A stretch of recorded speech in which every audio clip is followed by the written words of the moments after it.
Hello and welcome to Photoshop Pro.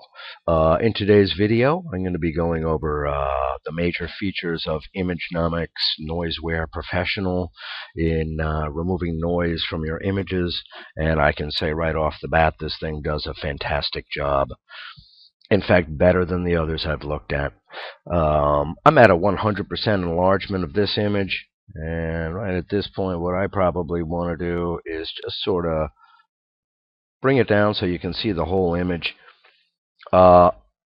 This image was really good in terms of pushing the program to its limits. I've got areas of reasonably well lit uniform texture. I've got all the way down to real dark areas with details and texture in them, and very, very dark areas up here, and also a black glass with specular highlights on it, specular highlights over here, faces, and also real fine detail in leg hairs over here. So it's going to test just about everything that this program can do. Let me bring it back up to 100%. Click in the image to see the before and after. There's the after, there's the before. You can see a lot of grain. Let's take a look down in this horrible black tabletop noise area. Just enormous amount of noise. Now this is at the default setting. I haven't even done anything yet, and I'm already extremely happy with what it's done. Here's kind of a highlight area, the before and the after. Everything is looking great. So let's go and take a look at some of our sliders, see what kind of controls we have. One of the things you'll notice is that Noiseware Professional has a whole lot of tools in the toolbox for you to work with. And that's exactly what we're going to take a look at. Number one, you've got presets over here. Usually I leave it at the default. Depends on what kind of image you're working with.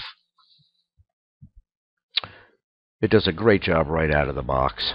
Okay, here we have a pair of sliders and another pair of sliders right underneath it. Here's how they arrange this. You've got noise level and then noise reduction. The top pair of sliders for luminance and color are going to tell the program how much noise do you have in these different areas. And then the second pair underneath it, how much of that do you want to remove? So I've got a lot of luminance noise, which is those speckles, those really almost like grainy looking speckles, which are just awful. So I'm going to bring that up from 0 up to 12.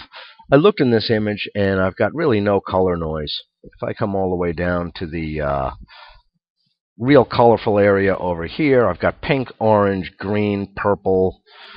There's the before. Not really seeing color noise in there. Those kind of splotchy sort of patches of different colors. So I'm okay with that. I'm going to leave that alone. And then what are we going to do? So we've got the luminance up, reduce the noise. I've got that at plus 12 and reduce it up to 81%. The color, I'll leave it right in the middle, that on 80%.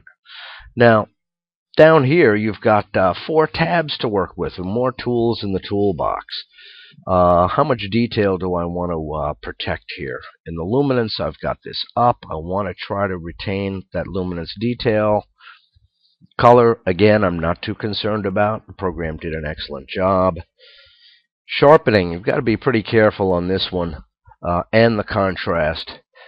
If you bring the sharpening up thinking, well, look, I've got all these details in the leg hairs here.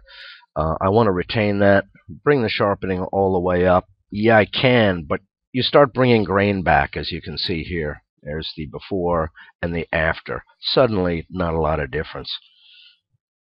I need to bring this sharpening down. Will the noise removal make these fine detail areas a little softened out? Yes, it will, and any program is going to do that.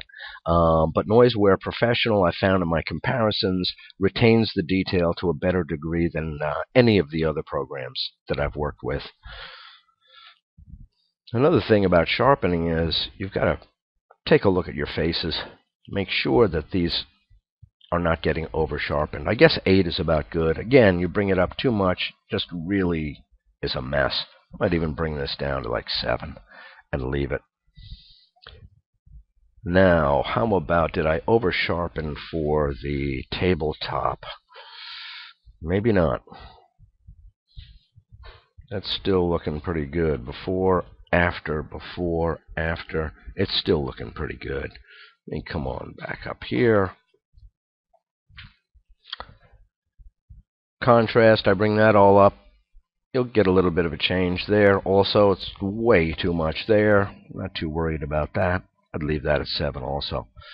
Smooth out the edge. No, I'd go ahead and leave that. The edges look fantastic.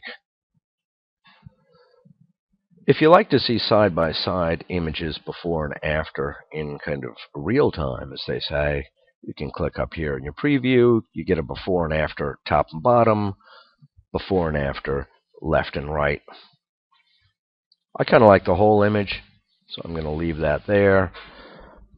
Let's take a look at some of the other areas. The uniform texture areas, it's doing a fabulous job, as I would expect. Here's another uniform texture area before and after. Beautiful.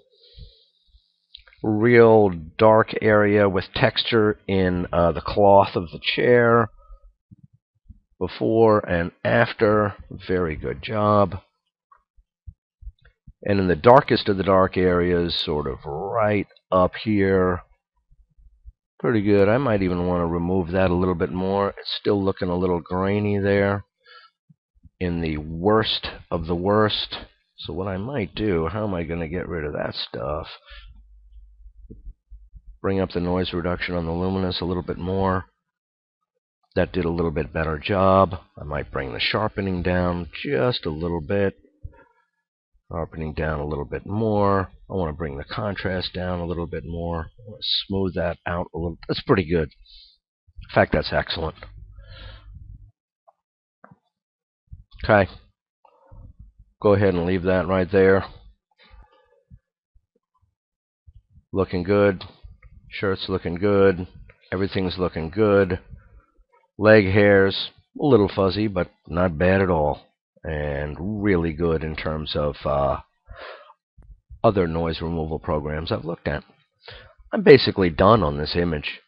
I had the preset set at default and then just play around with sliders just a little bit, and I'm basically all the way there. Other options you have here are frequency sliders right here.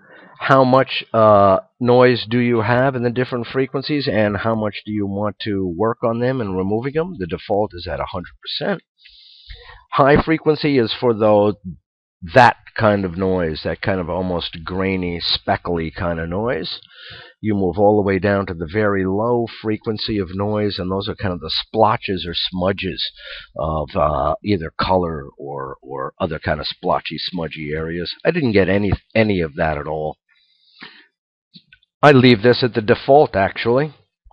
Tonal range, more tools in the toolbox for you. How much noise is there in the shadows or the midtones or the highlights, and how much do you want to remove them? I leave that at the default. And you have more tools in the toolbox for color range. Where is the noise coming in terms of the colors? So I leave this on the defaults also. But you do have the power, depending on the image you're working on. If you're getting a lot of noise in, say, the blue channel, noise loves to live in the blue channel, I'd ramp that guy up even more. That about covers it, really. I'm just ready to save this image. The last thing to look at, really, is preview mode. I like to keep it on accurate. We'll get a better idea of what the final product's going to look like. Navigation, click inside the red box and move it around. Profiles, I just leave the profile. I just leave it all alone. It's all done. And there it is. I've spent a lot of time actually going over all the sliders, but the actual work in making this image excellent took maybe about 1 minute. And it did, as I say, a fantastic job. Just click OK to get out of it, and you're done. If you've got images with noise in them and you really want to get some kind of third-party plug-in for Photoshop, I highly recommend Imagenomics Noiseware. It's just an excellent product. Also, check out on my site the side-by-side comparison I did of 4 noise removal programs. I can give you a little preview of what that is. Imagenomic came out on top. Beautiful. Excellent job. Thanks for tuning in, and we'll see you next time.